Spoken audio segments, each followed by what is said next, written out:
In 1990, this quiet beach was transformed into a war zone. Saddam Hussein had invaded Kuwait, prompting a coalition of countries to combine forces to expel his army.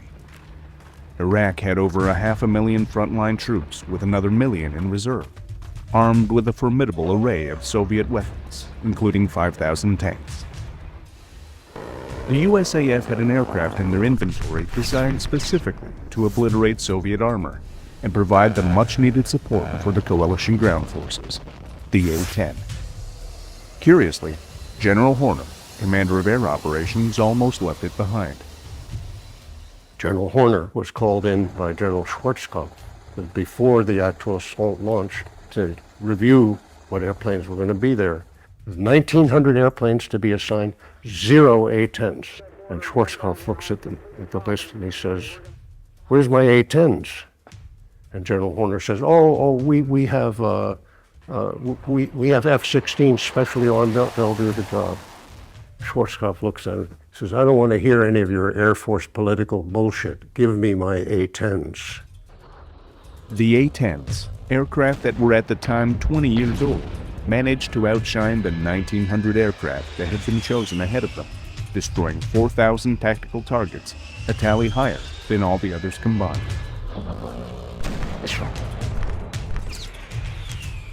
With such an impressive performance, why was the USAF so reluctant to bring the Warthog to war?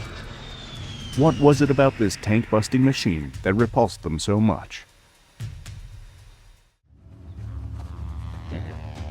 To understand the mystery of the A-10, we have to look back to the origins of the USAF. In World War I and II, the Air Force had been a branch of the U.S. Army. Over time, the role of the Air Force evolved with improved technology and battlefield experience. Aircraft could provide vital aerial intelligence, drop bombs on strategic targets, and move troops and equipment. One of the Air Force's most important jobs was providing close support for troops on the ground. That is, working closely with soldiers on the battlefield and executing the difficult mission of destroying enemy forces without causing casualties to nearby friendlies. As important as this mission was to the overall success of military campaigns, it was despised by many Air Force generals of the day. From the day one, the United States Air Force going all the way back to the Army Air Corps, there has been this antipathy to the mission called close air support because it is tied to the Army or ground warfare. And it was a mission that did not fit their view of them being able to independently carry out whatever war that they wanted to and not be tied to what was going on the ground, not be tied to another service. They very early on decided that what they needed to do to get a decent budget was to emphasize that bombing could win wars. That idea, a very false notion, by the way, still runs the Air Force today. They thought they could get much more money if they built bigger and fancier airplanes like bombers, and if they put out a tremendous amount of propaganda that bombers by themselves could win wars. As much as the Air Force resented and resisted the close support mission, it was a necessary evil. Time and again, bombing alone proved ineffective at breaking the will of the people, whether it was Germany's blitz of Britain or endless bombing raids of the Allies against German targets. Allied ground forces supported by aircraft had the dirty job of taking back Europe mile by mile. Soldiers often found themselves mired in the quicksand of war, the situation shifting from minute to minute. They needed pilots tuned into the chaos of battle.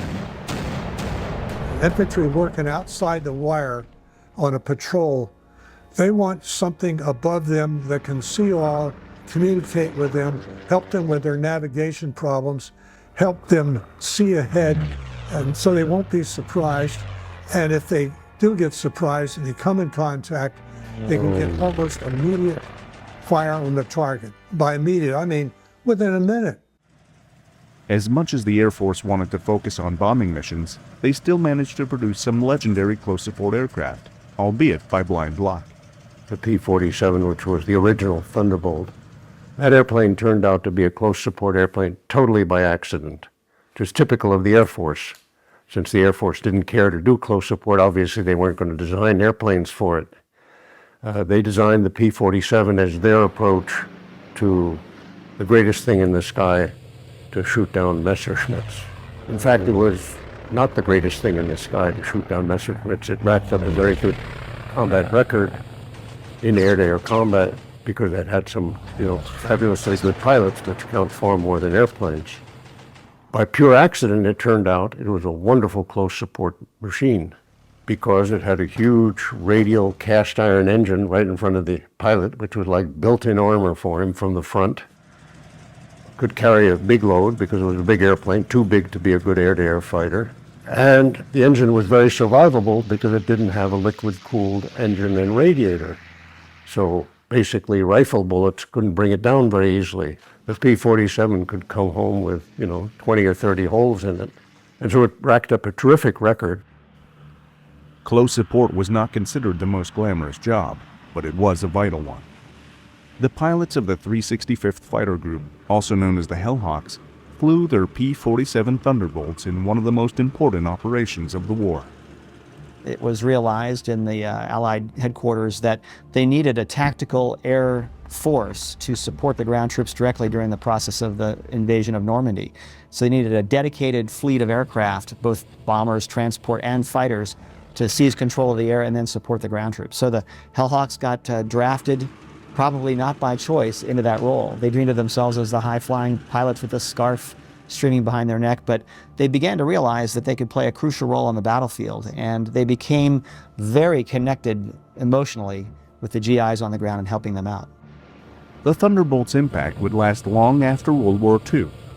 The aircraft's success would set the mold for all future close support missions. The importance of the P-47 and the Hellhawks and the way they use that airplane in combat is still with us today, 65 years later. Since World War II, with a few exceptions in Korea in the early days of that war, American ground troops have never fought without air superiority, without complete confidence that any aircraft they saw overhead was a friendly one. And that's a legacy of the P-47's ability to control the battlefield immediately over the front lines where the fighting was heaviest. As the war came to the close, a new weapon emerged which changed warfare forever. The dropping of atomic bombs sealed the fate of Japan in World War II. It also seemed to solidify the position of bomber generals who believed that bombing could win wars alone. The U.S. Air Force was in a powerful position, as it was the only service capable of delivering a bomb, albeit one constructed with the Navy's oversight. Though the Army and Navy were not enthused about sharing their budgets with a young competitor and slowed and sabotaged the process wherever they could not stop the inevitable. And on September 18, 1947, an independent United States Air Force was born. Though the Army and Air Force were separate entities, the Army relied on aircraft to operate, to transport troops and equipment, and for the vital mission of close support. In 1947, a document was hammered out between the armed services to divide up the roles and missions of their respective fleets of aircraft. The Army and the Air Force had negotiated a set of unbelievably bad agreements. I mean, bad for the taxpayer and bad for the soldier, called the Key West Agreements, by which they agreed to divvy up air assets. The Army would be in control of all helicopters, and the Air Force would be in control of all fixed-wing airplanes. And the deal was that the Air Force would not object to the Army getting very large numbers of these, would not object to them, doing armed versions of them, and in return the Air Force promised, we'll give you lots of close support. A young colonel, Avery Kay, took part in these negotiations. He was a highly decorated and respected officer, having navigated the lead B-17 in the Schweinfurt raids, a treacherous mission to cripple Germany's industrial might. Colonel K soon realized that navigating through the politics stemming from the inter-service rivalries was no easier. He was probably one of the most ethical officers I've ever known, a guy of enormous character and courage, almost to the extent of naivete, being just naive about, about what bureaucratic chicanery is all about. He came to realize within a year or two after having served in these negotiations and written some of this language where the Air Force promised to deliver close support, he realized the Air Force had no intention of ever delivering that support. And out of conscience, he felt personally responsible and guilty that the Air Force had not delivered and that he had personally participated in a lie. And he dedicated the rest of his career to creating a close support airplane that would deliver on the promises that he had been part of. In just a few years, the USAF's short-sightedness when it came to close support became blatantly obvious. The Korean War was not decided with an atomic bomb blast. It was a grueling conventional war. Here, the USAF pinned their hopes on their speedy new jet fighters. They may have been state-of-the-art, but they were too fast and without the range to be effective close-support aircraft. P-51 Mustangs left over from World War II were taken out of storage and shipped over as a makeshift solution. These aging aircraft suffered heavy losses as their engines were vulnerable to ground fire. The Navy and Marines, with their A-1 Sky Raiders and F-4U Corsairs respectively, took the lion's share of the close support work, and they did so brilliantly. Close support was of the essence, particularly when troops were moving, when we were moving forward or when the Chinese were pouring over the border and driving us back. The A-1 was in fact a wonderful workhorse, shared the virtues of the P-47, had a big rotary engine up front to protect the pilot, was very hard to shoot down, you could put lots of holes in it, and because it had been designed to pull really big loads off carriers, had a very big wing which allowed it to maneuver very well at low speed. That airplane did brilliant work, particularly in the hands of the Navy squadrons that had it. The USAF seemed blind to the lessons learned in Korea and oblivious to the idea that there might be another conventional war. In the years that followed, they continued to focus on building nuclear-armed bombers and jets in preparation for an atomic war with the Soviets. The Army realized that they might have to take the close support mission into their own hands. Chuck Myers recalls Army tests he participated in at Fort Rucker. A lot of guys in the Army, particularly on the aviation side, felt that the Navy and the Air Force were not going to provide them what they needed, which they referred to as organic air support. The only option they had was somehow try to figure out how to do it with helicopters.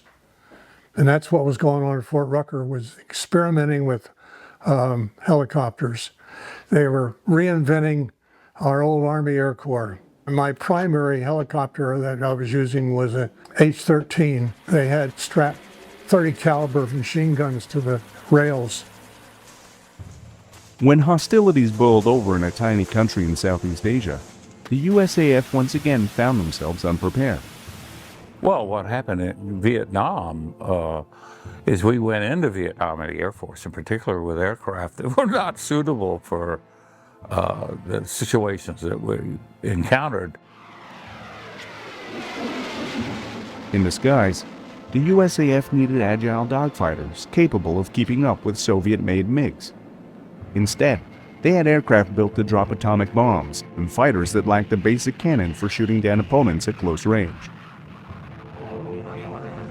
In terms of close support, they were just as ill-equipped as they had been for the Korean campaign. The USAF were forced to use ancient Navy A-1 Sky Raiders to take up the slack. In Vietnam, the great hero of the war was the A-1 again. And the A-1 by that time had been sent to the boneyard. The Navy didn't want to hear about it. And somebody in Special Forces had the sense to see, we need that airplane, and convinced Secretary McNamara to bring A-1s back out of the boneyard, refurbish them.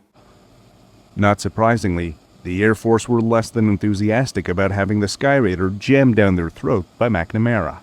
There was nothing that was more hated in the Air Force than to pull out a Navy airplane It had reciprocating engines, no jet, cruised at about 140 miles an hour, right? I mean, this was like anathema to the Air Force. Though the Sky Raiders were an unwelcome gift from the Navy, they proved themselves again, just as they had in Korea. The A-1 was a very fine bombing platform, and we could get close to the target and be far more accurate than they could with an F-100 who had to go up, drop his bombs, and get back home quickly before it ran out of fuel. It saved probably several hundred CIA camps in the jungle that were being overrun, at night by VC and some North Vietnamese regulars. It would take ultimate damage.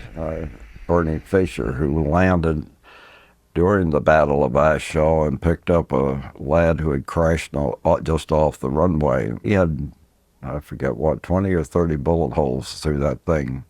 While the USAF was trudging forward in Vietnam with the Sky Raider, Colonel K, an advocate for close support aircraft, found himself in a new office with a clandestine mission. Colonel Avery K. He wound up in 1966 in an office, a staff office to the Chief of Staff of the Air Force at the Pentagon headquarters called Concepts and Doctrine. Concepts and Doctrine was a smokescreen. What it really was about was a term of art in the military called roles and missions. What roles and missions means is your job is to defend the Air Force budget against raids by the Army and by the Navy. At the time, the U.S. Army was in development of a costly new helicopter called the Cheyenne. It was built for the mission that the USAF detested, close support. 50% more than the Air Force's most expensive fighter, the F-4, K recognized that the Cheyenne was a threat to the Air Force's budget. He also saw an opportunity to leverage the situation to fulfill the Air Force's old promise to the Army. He realized, if the Army does this, if the Army builds this super expensive $4.5 million helicopter, they're going to want 1,000 of them at least. Where's the money going to come from? It's going to come out of the Air Force budget. Perfectly correct perception. He also perceived that this would be a powerful incentive for the Chief of Staff to develop a close support airplane to make sure that the Army didn't get all that money. K's plan of creating a close support aircraft to thwart the Cheyenne filtered its way up to the Chief of Staff of the time, John P. McConnell. Though McConnell was a bomber general and loathed the close support mission, he had fears about relinquishing it to the Army. If you let the Army get away with that Cheyenne helicopter, that costs 50% more than our most expensive fighter, that money's going to come out of your hide, and you're going to go down in history as the Chief of Staff who gave up the close support mission. Of course, no Chief of Staff wants to do that. They're all very worried about their legacy. March on, start developing a close support airplane, make sure it's cheaper than the Cheyenne, and make sure it's much more lethal and much more survivable, so that we have a real case that the money should go to our airplane. Given the green light to create the USAF's first purpose-built close support plane, Colonel K had to build the brain trust that would help shape the aircraft's specifications. At the time, Pierre Sprey was working for Secretary of Defense McNamara, analyzing the USAF's aircraft inventory in Europe. I've been assigned to do, are we wasting our money on airplanes in Europe? Are we doing the right thing? Are we buying the right fighters to stop 90 or 100 divisions of Soviets from sweeping over Europe? That was the number one threat in the U.S. military strategy at that point. My conclusion was, we are wasting our money. We need to stop buying so many bombing airplanes. At that time it was called interdiction. We need to focus on close support, on actually helping our defending tank troops and anti-armor and so on with airplanes that can do the job right at the point of battle. That made me public enemy number one of the Air Force instantly. Realizing he had found a like-minded maverick in Pierre Sprey, Colonel K approached him about joining his team. He says, Mr. Sprey, I've read your paper. I see that you're a big supporter of close support and you think we should be spending lots more money on it. I've been assigned through my boss, and the Chief of Staff has approved, that we start a great close support airplane. He says, I'm stuck because the entire Air Force is sabotaging me. And the rest of them don't want to do it, just the Chief of Staff. And we badly need help. We have no real technical people. Will you help us? There was no way in conscience that I could turn him down. It was such an absolutely correct thing to do and so badly needed. I said, I'll help you in any way I can.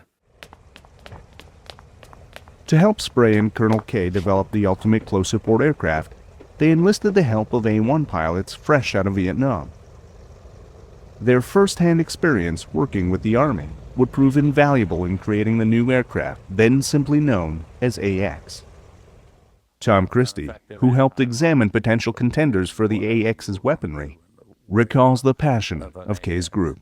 And so I can remember coming up to Washington, TDY, from Eglin Air Force Base, which I did quite often, and meeting with Pierre Spray, 8 or 9 o'clock at night in the Pentagon, and I'd show up and he'd have 5 or 6 Air Force officers, that were part of this cabal.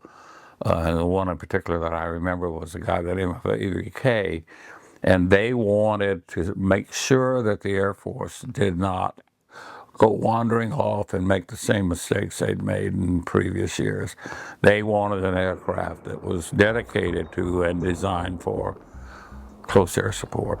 The interesting thing is, you would have imagined that an airplane born in this kind of sin,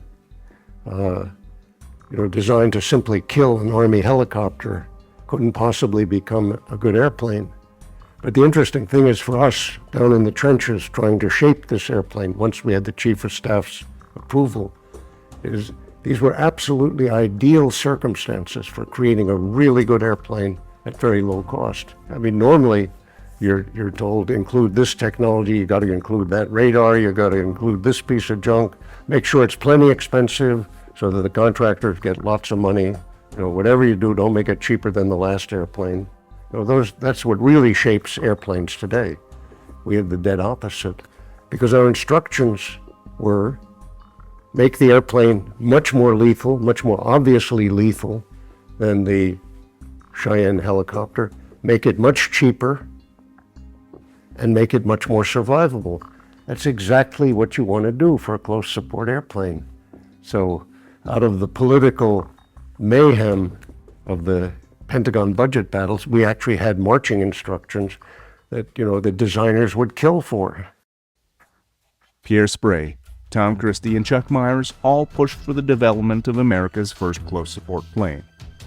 In the 1970s, these renegades would bond into a group known as the Fighter Mafia. Together with other like-minded officers and defense analysts, they battled against the establishment to help create the best aircraft to meet the demands of war within the restraints of the government's purse. Though they had their critics, more often than not, the Fighter Mafia were proven to be right. Spray worked closely with contractors, including Northrop and Fairchild, and reviewed hundreds of designs in the quest to make the ultimate close support plane. But what exactly are the ingredients of such an aircraft? The primary things you have to be able to maneuver very well at low speed, and that's both to get close to the target so you can distinguish friends from enemies, you can pick up things that the ground guys can't see, and very important, particularly since some of this focus was on Europe, you have to be able to fly under weather. When you've got clouds at 1,000 feet, 500-knot jets become hopeless. You have clouds at 1,000 feet and you have hills that are 500 feet high, and you try to come booming down through those clouds at 500 knots. That's simply not feasible. The aircraft also needed to be capable of loitering over targets for extended periods, at least 2 and hopefully 4 hours with a full bomb load, 250 miles from base.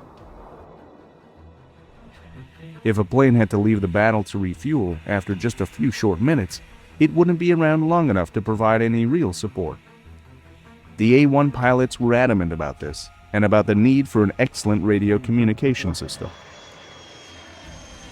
You had to have great communications. This was in a day, and by the way, the day extends to today, when essentially no Air Force airplane could talk to the ground. They had radios that deliberately could only talk to other Air Force airplanes or to headquarters or to Air Force radar airplanes, and no direct way to talk to a guy, holding a small tactical radio sitting in a foxhole. My A1 guys were so insistent on that, they just pounded it into me every day. You can give up anything else, don't give up those radios. That's how important they were. Another key element of force support aircraft is survivability. Pilots going on such a treacherous mission, close to enemy fire, need to have a reasonable chance of coming back in one piece. You can't ask pilots to go into an environment this dangerous to airplanes if you can't guarantee them that they're going to, for the most part, get home.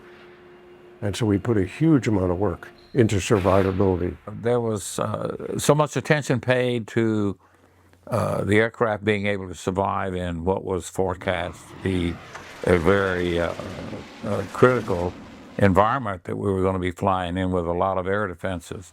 In particular, the 23 millimeter gun system that the Soviets allegedly were fielding in great numbers. You put a 22 rifle into any modern jet, a 22 rifle bullet into any modern jet, and it will penetrate the tank, will very likely create a leak or light a fire, and the leak itself will catch on fire if it's right next to the engine. Well, a lot of attention, unprecedented attention, was paid to that whole concept of reducing the vulnerable areas. Being given a hit, will you go down or not? A plethora of survivability specifications were laid out for the AX. Using cables rather than flammable hydraulics to control the flaps and other control surfaces, and building the structure of the aircraft the old-fashioned way, with spars covered by skin, a feature that allowed the old A1s to return home with gaping holes in their wings. But perhaps the greatest feature of the AX was, of all things, a titanium bathtub. We demanded armor, essentially completely around the pilot, certainly up to this level, from the front, the back, and everywhere, that would stop an American .50 caliber bullet or the Russian equivalent. And that led to a 2,000-pound titanium bathtub. They still call it the bathtub to this day, and the pilots love it because it gives them all kinds of confidence when they're pressing an attack and they're hearing impacts of bullets on the airplane and so on. As important as survivability was, the AX was an offensive weapon, built to destroy tanks. The whole of the aircraft was designed around a massive gun capable of blowing away the competition. While designing the gun specs, Spray looked for inspiration from a most unusual source, a hero of Nazi Germany.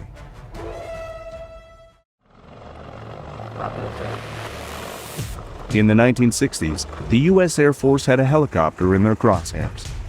Surprisingly, it did not belong to one of its opponents behind the Iron Curtain, but rather the U.S. Army. The costly Cheyenne helicopter, built by the Army to support its troops, was seen as a potential drain on the Air Force's own projects. To counter this rotorcraft, the Air Force began drawing up the specifications for a new close-support plane known as the AX. It was an aircraft and mission the Air Force really didn't want. However, the team at the Pentagon behind the AX saw things differently. They saw supporting troops on the ground as one of the most important missions, and they set about to build what would become one of the Air Force's most lethal weapons.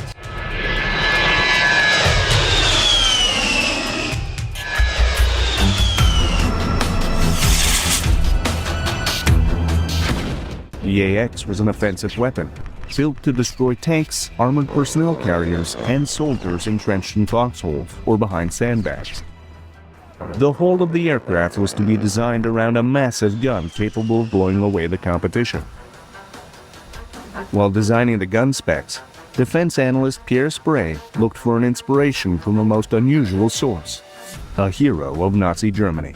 Because I was adamant that we had to do this purely from the point of view of the effectiveness demanded by combat experience, I assigned everybody on the team to read a book called Stuka Pilot by Colonel Hans Ulrich Rudel, because I had found nothing in the entire literature on close support that gave a more precise and more objective view of what close support is really about. Rudell flew an incredible 2,500 missions where he rained havoc on opposing armies, destroying an astonishing number of enemy vehicles, including 519 tanks. His tank-busting aircraft of choice was a specially modified Stuka, armed with two 37mm cannons.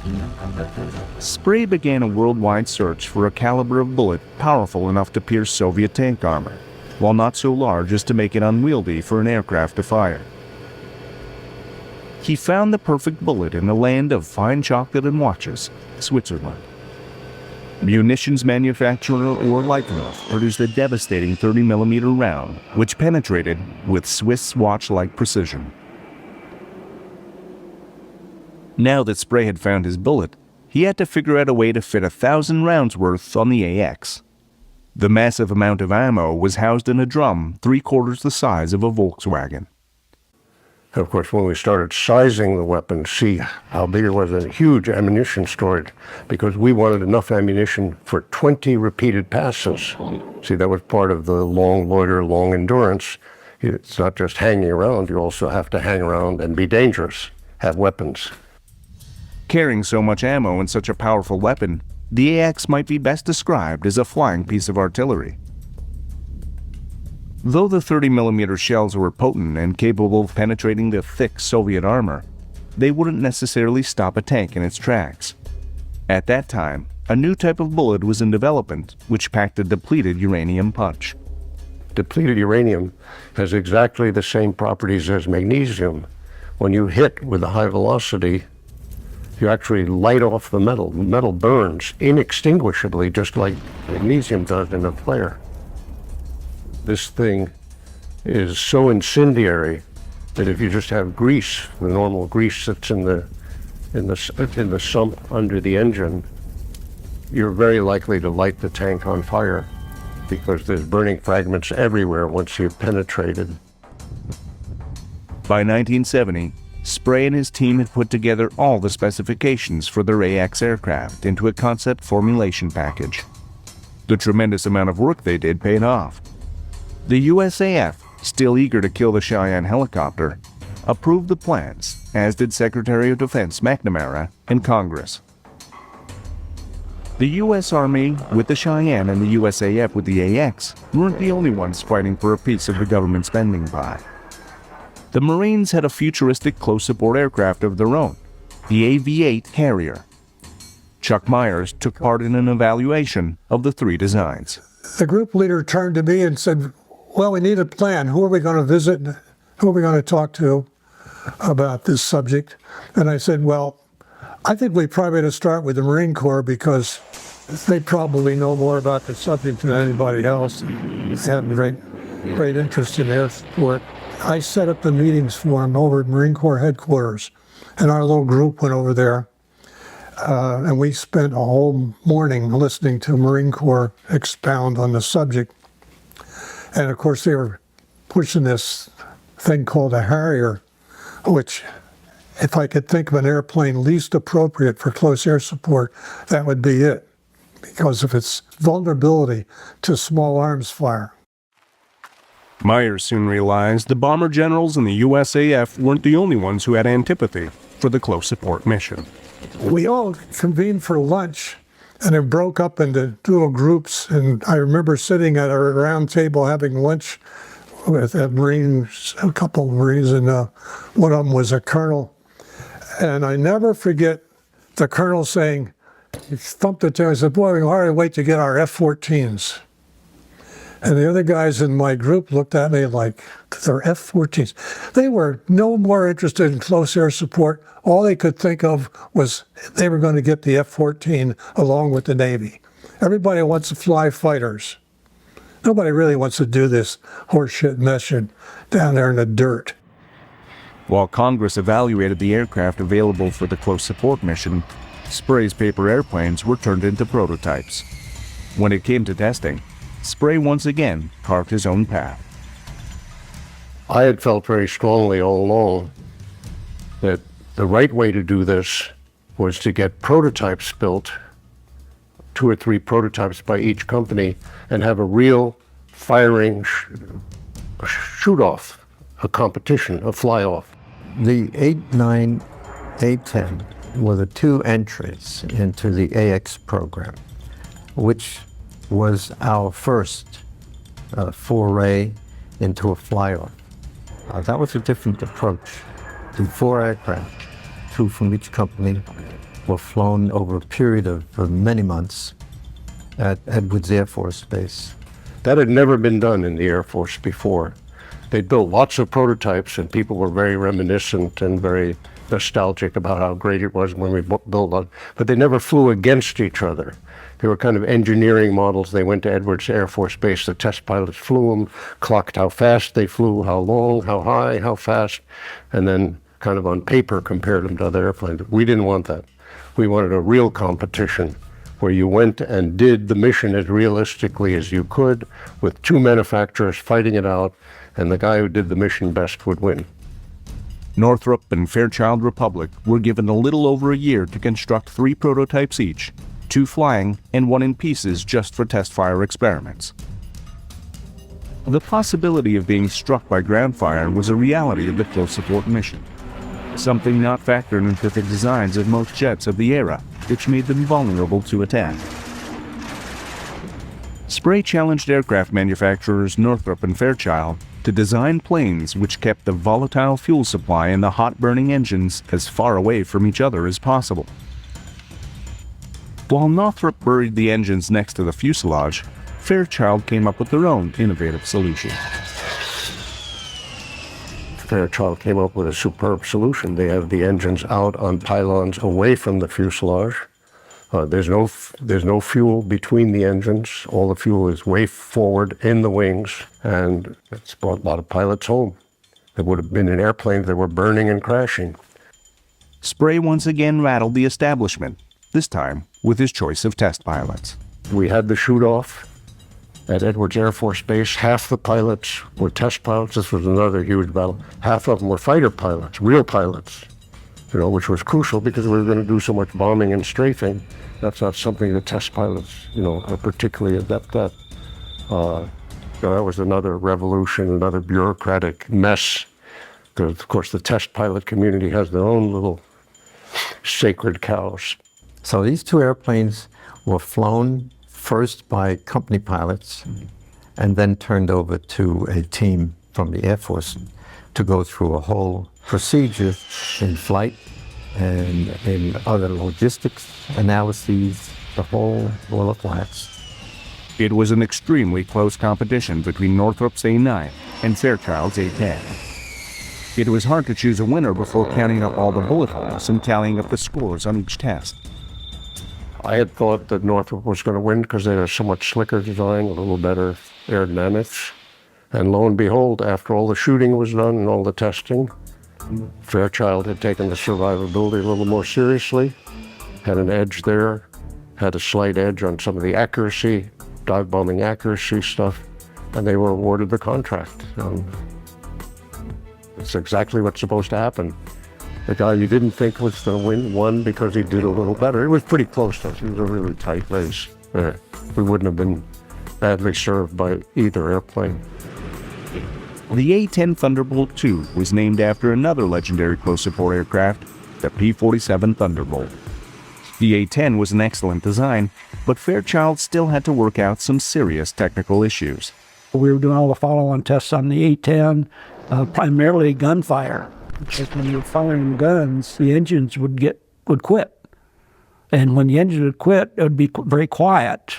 I mean, you didn't hear, it wasn't like a compressor stall where it makes a lot of noise. It would just, the temperatures would go up on the engines and ruin them, or the RPM would come down.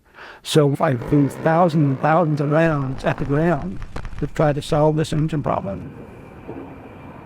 The problem with the A-10 with the engines were twofold. One, with the gun gas going in the engines and causing the engine to quit. The other one was pulling high angle attack or high turn rates, because the airplane had good handling quality, so nothing bad happened aerodynamically. But the engines couldn't stand the lack of the air. So the solution to both problems was to put continuous ignition on the trigger. So anytime you fired that, the continuous ignition came on to both engines. So if it quit, it restarted immediately.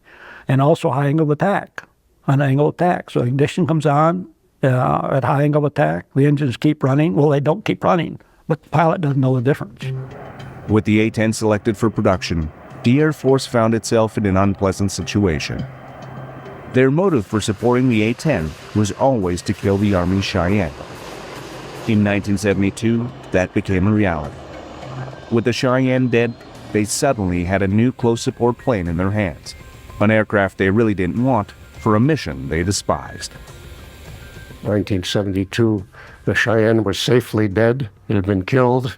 The Air Force had accomplished its mission, and now started an unending series of assaults to kill the A-10. There wasn't a month that went by that some general didn't have some idea about how to kill the A-10. The Air Force felt the A-10 was primarily supporting the Army, and they really didn't want that mission. In fact, at one point in time, they were talking about to give the A-10s to the Army. But then the Air Force decided that was their mission is to fly airplanes and not the Army's mission. So that got to be controversial. So the Air Force said, okay, we'll support the Army. Air Force generals got together with an airplane manufacturer in Texas, Ling Technical Vought, the old Chance Vought company that had been building A-7s for Vietnam. A pretty poor bombing airplane, highly vulnerable, full of flammable hydraulics and all that.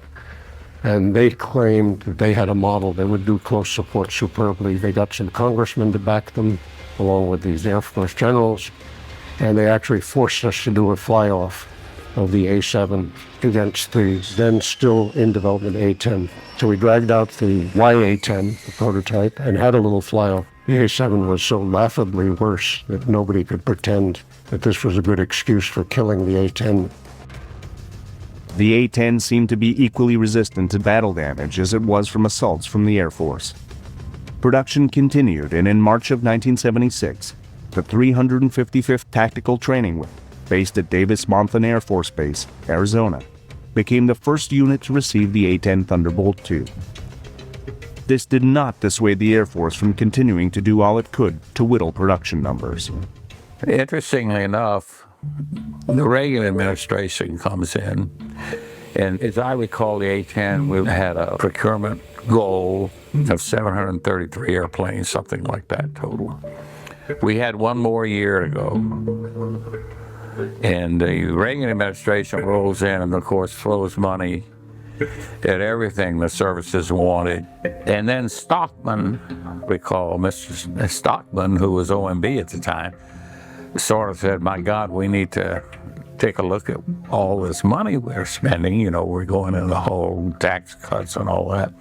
So he took aim on the defense budget. Stockman, the director of the Office of Management and Budget, battled with Secretary of Defense Caspar Weinberger over Reagan's bloated defense budget. A compromise was reached, which would leave A-10 production in the crosshairs. Weinberger came back and said, hey, we got to show that we're stewards of the budget, so we need to cut some things. Lo and behold, what does the Air Force offer up? The last year of A-10 production, I think it was a smaller number. We had been up to, I think, 144 aircraft a year. And they also tried to cancel the ammo procurement. Unbelievable. They didn't get away with that. It wasn't just the Air Force brass who had misgivings about the A-10. Pilots of the day would have preferred to be flying the latest supersonic fighters, but it didn't take long for them to come around. The guys who joined the A-10 community for one reason or another, a lot of them were there as punishment tours because it wasn't a glamorous tour for anybody. But they became committed to the airplane. The more they learned about the airplane, the mission, what it takes to help guys on the ground, how demanding the mission is, because it takes an enormous order of skill. I mean, it takes a whole set of skills air-to-air pilots don't even dream of. It's a totally different world. And they became dedicated to that world. And then, actually, you know, a bunch of wars came along where they could actually exercise those skills and refine them. And what's interesting is they had the same opposition from the Air Force in the wars as we had when we were trying to produce the airplane. The A-10's first combat mission was the invasion of Panama in 1989. when the U.S. ousted Panamanian dictator Manuel Noriega. Though the aircraft faced no real resistance, it would soon have an opportunity to prove itself fully. On August 2, 1990, Saddam Hussein invaded Kuwait. There was international condemnation of the event, and the Iraqi dictator was given a hard deadline of January 15, 1991 to withdraw his army. Coalition forces built an impressive armada of weapons to push Hussein out of Kuwait, including 1,900 aircraft. Curiously, General Horner, commander of air operations, almost left the A-10 behind. General Horner was called in by General Schwarzkopf before the actual assault launch, and Schwarzkopf looks at the list and he says, "Where's my A-10s?" And General Horner says, we have F-16s specially armed. They'll do the job." Schwarzkopf looks at it, says, "I don't want to hear any of your Air Force political bullshit. Give me my A-10s." General Schwarzkopf recognized the abilities of the A-10 as a tank buster and close support plane. It had been built to destroy Soviet tanks, and the Iraqis had more than 5,000 of them. He made a wise choice. The A-10 destroyed more tactical targets than all other aircraft combined. Even General Horner could not deny the A-10's excellence, at least temporarily. The A-10s did such a good job of bailing out the failures of other airplanes that the same General Horner who had refused to deliver A-10s at the beginning of the war said, right in the middle of his staff in the famous black hole bunker in Saudi Arabia that was commanding the whole air war, after he saw the results of the A-10s, particularly even in wiping out missile sites, mind you, which they'd never been intended to do, he said, "I take back every bad thing I said about the A-10. They saved our asses." And that was heard by a whole bunch of staff members and has been widely quoted since then. Now, here's the interesting thing. After the war, when everything had died down, people had done the battle damage assessment, and by the way, the Air Force had totally suppressed the successes of the A-10 that I just quoted, and had put out a whole bunch of junk about how brilliantly the F-117 did and all that. It was all hogwash. General Horner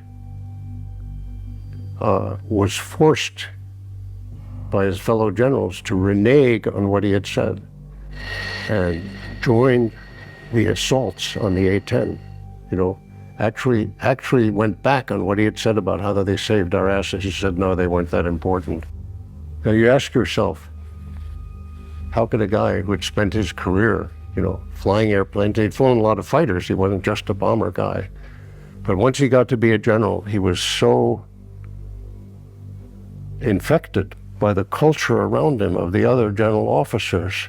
And that culture, dating again back to the 1920s, was a bomber culture. It's, we bomb targets that we assign to our Air Force.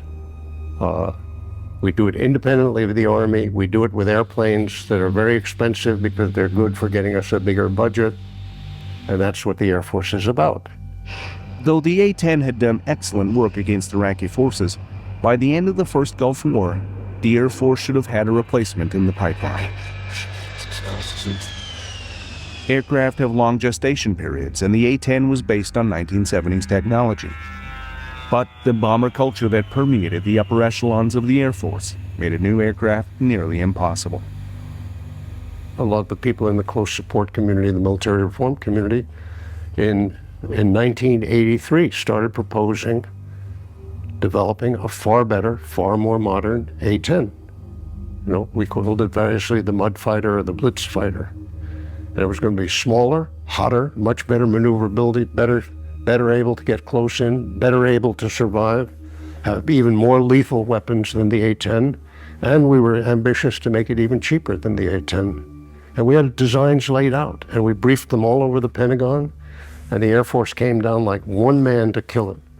The Air Force went bonkers. When they found out that Lockheed at Marietta, there were people down there doing some work on that, they told Lockheed, either you back off this and stop all this, or you don't have a prayer's chance of competing with what was coming down the road, which was the Advanced Tactical Fighter, which became the F-22. So they stopped. To put the final nail in this new aircraft's coffin, the Air Force offered a compromise of sorts. An Air Force two-star came down and said, okay, we want to sign a peace treaty.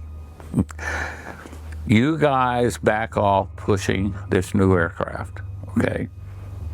You do that, and we promise we will back off retiring A-10s. Not only that, we will upgrade them. So we agreed. So they did. They took away the planned retirement, which was to start probably in 1990, 91. Without a replacement, close support pilots were forced to soldier on with aging A-10s. Now the Air Force had a new excuse to rid themselves of the A-10. It was too old. Nothing changes about these assaults. The first one is always, the airplane is so old, It's aging, it's decrepit, it's going to cost a lot to maintain. It's a perfectly silly argument. First of all, the A-10 is not the only old airplane in the Air Force. The Air Force generals are defending a far older airplane, the B-52. It's okay, we've so refurbished and remodernized it, even if it is older than all the pilots, who cares? Well, oddly enough, the same thing is true of the A-10. The A-10 has been heavily refurbished. In fact, it's an amazingly modern airplane now. First of all, most of the fleet has been re-winged, although the Air Force is now trying to steal that money for the F-35, the re-winging money.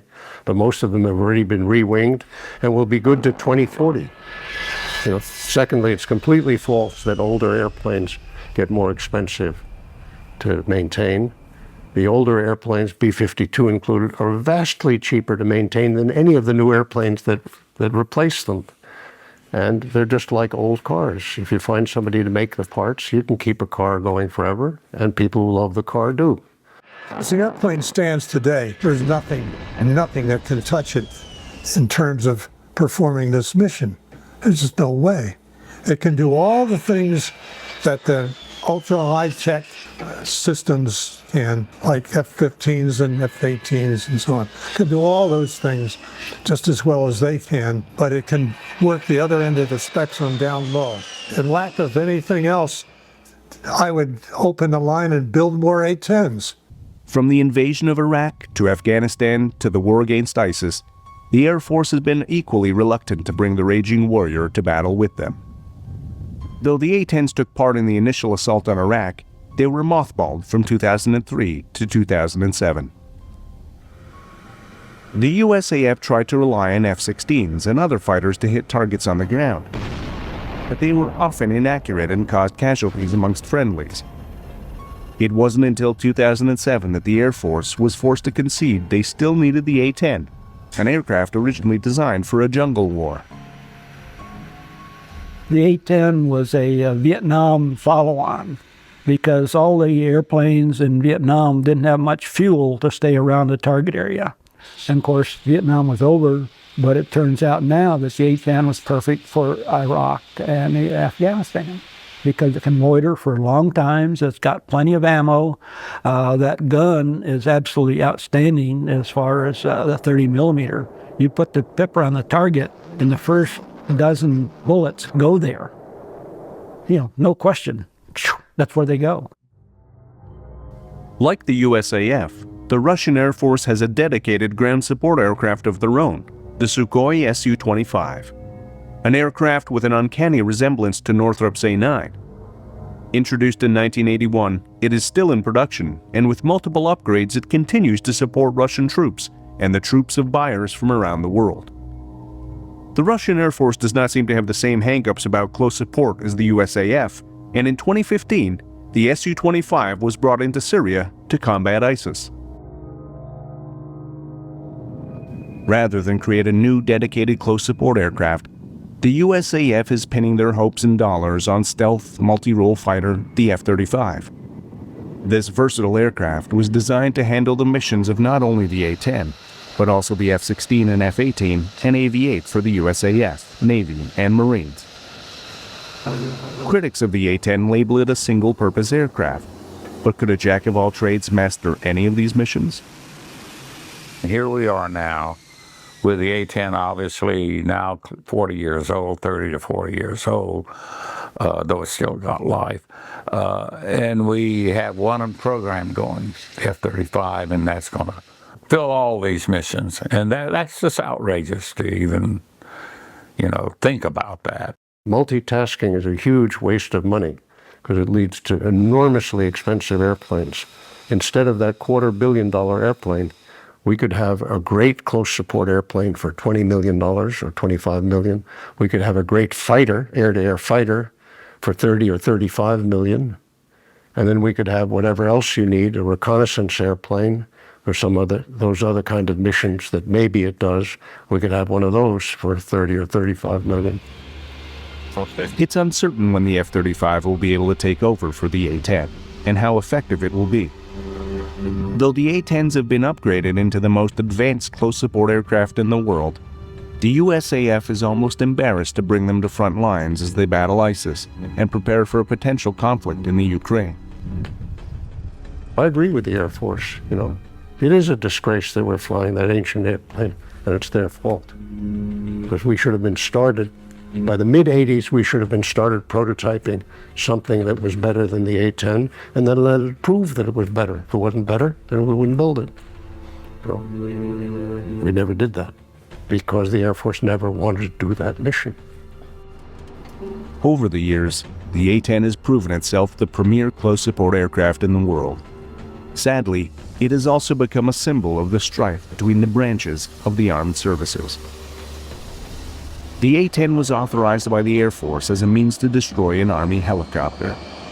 Though it ended up doing an exceptional job supporting the Army, from day one it has been under attack from within. The A-10 still has its detractors, but the resilient aircraft is ready to prove itself if given the chance. As each branch fights for its share of the defense budget, perhaps they are blinded to the bigger picture, that they are at war with their enemies, not each other.